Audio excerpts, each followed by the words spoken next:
I love running in the mornings. It keeps me from losing my mind at my job as a hairdresser. Clients are total drama queens with their glam problems. Running is the only time I feel in control. Steady breathing, my pulse, music in my ears. But if I'd known this morning jog would turn into a nightmare, I'd never have tied my shoelaces. That day, the park was shrouded in fog thicker than usual. And because of a weird shift at work, I had to head out earlier than normal, barely dawn. Perfect backdrop for reflection, I thought. But routine can be deceiving. My feet followed a familiar trail. I've run these paths for dozens of kilometers. Then, out of the mist, a dark silhouette of a man, back turned to me, just standing there. I thought, maybe someone's out for air or walking their dog. But when I got closer, he vanished. My heart jumped. I pulled out an earbud. Silence. Only my footsteps and the faint podcast voice remained. I told myself, it's just fog and fatigue. Probably didn't sleep enough, imagination playing tricks. And I pressed on. Yet that sense someone was there wouldn't let go. On my way back, I neared the secondary park exit, but it was blocked for repairs. Great timing. Now I'd have to take a longer detour. No room to be late. My boss would throw a fit. I picked up speed. Then suddenly breathing got hard. Weird for me, since I've run these miles so many times. I dropped to one knee to catch my breath and retie my sneaker, and looked up.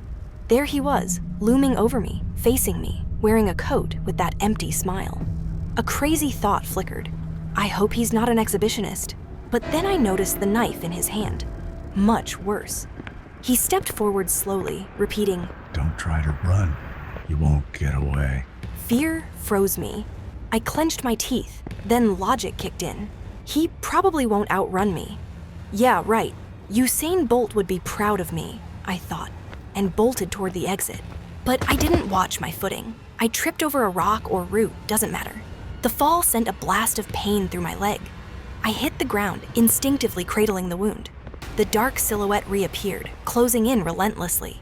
I forced myself up, gathered whatever strength remained, and ran again, even as my heart pounded like mad. I screamed, voice trembling, surrounded by twisted trees and swirling fog. When I burst onto a street with cars and people and dawn breaking, I stood on the curb, gasping for air, but my leg wouldn't cooperate. I yelled, "Help! Help!" Finally, someone noticed and rushed over. "You're hurt. Do you need an ambulance?" Yes, please. I fell. It hurts badly. In the vehicle, consciousness blurred. Everything felt unreal. Thoughts raced. Who is he? Did he know I'd be here?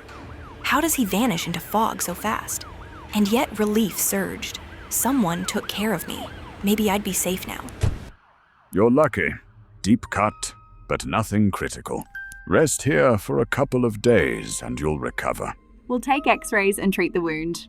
Rest up, you'll be fine. White walls, echoing footsteps, antiseptic smell.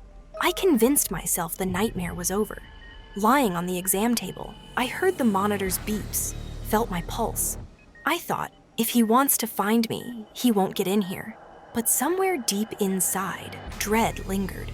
That evening in the cafeteria, I sat with a bowl of soup among ordinary faces, soft chatter all around.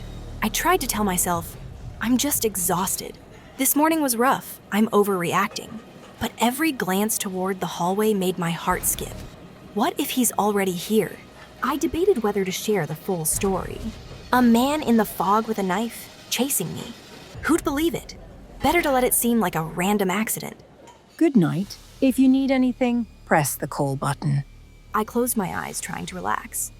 Then I heard a gurney squeak in the corridor. The soft scrape of wheels, a muted hum of machines.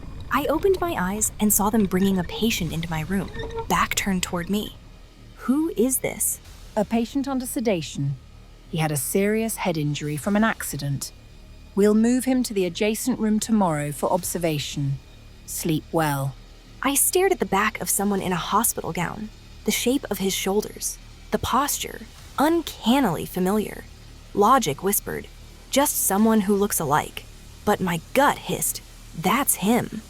The next evening, back in the cafeteria, bland gruel, watery tea. I barely noticed. I kept thinking, he's sedated, I'm safe. But inside, a voice said, What if I'm wrong? How are you feeling? Legs still painful? It hurts, but I can manage. Tired. I want to go home soon. I walked the corridor, every step reminding me of the pain. At the door to the neighboring room, I saw the same gurney with a sedated man, back facing me. My heart sank. He's here again. I asked the nurse. He's still under sedation? They brought him last night? Yes. Came in yesterday after the accident. We're monitoring him. Vitals are stable. I nodded, but doubt gnawed at me. How could he end up in the same hospital, and why do I see that silhouette? I told myself, just someone who looks alike. I lay down again, the light low. I closed my eyes, repeating, he's sedated, it's fine. But half asleep, I heard rustling outside the window, like footsteps in the corridor. Slow, approaching. My heart thundered. I woke in a cold sweat and saw him in my room. Yes, it was him, standing, facing me in the dim light. How are you here? You won't escape again. He lunged at me. Fear froze the room. I tried to dodge, but I was too slow. Pain exploded in my side. My legs gave out. I hit the floor hard. I couldn't breathe. Everything felt cold, like I was sinking. I don't know how, but I started crawling toward the door. I forced myself not to look back. Just crawl. I reached for the handle. It was locked. Behind me, his voice again. You won't escape again. He was staring at me, smiling. What do you want? Why me? I could feel my mind slipping again. Panic, pain, everything fading. And then the door burst open. The nurse rushed in, grabbed me under the arms, and pulled me into a bright hallway. What's happening? He was here, right here, with me. It's like she didn't understand me. Miss, you're alone in the room. There's no one here. What do you mean, alone? Then what was that? I forced myself to look at my leg. It was fine, just the wound I got from the run. No, this can't be. Last night, you admitted a man. He was sedated. He chased me through the park. The nurse smirked. Sweetheart, you must be exhausted. No way. I stormed back into the room and searched everywhere. No man, no knife, no blood. Even the pain, gone. It's possible you dreamed it. Post-traumatic stress can trigger hallucinations. There were no other admissions, just you. It's all in the logs.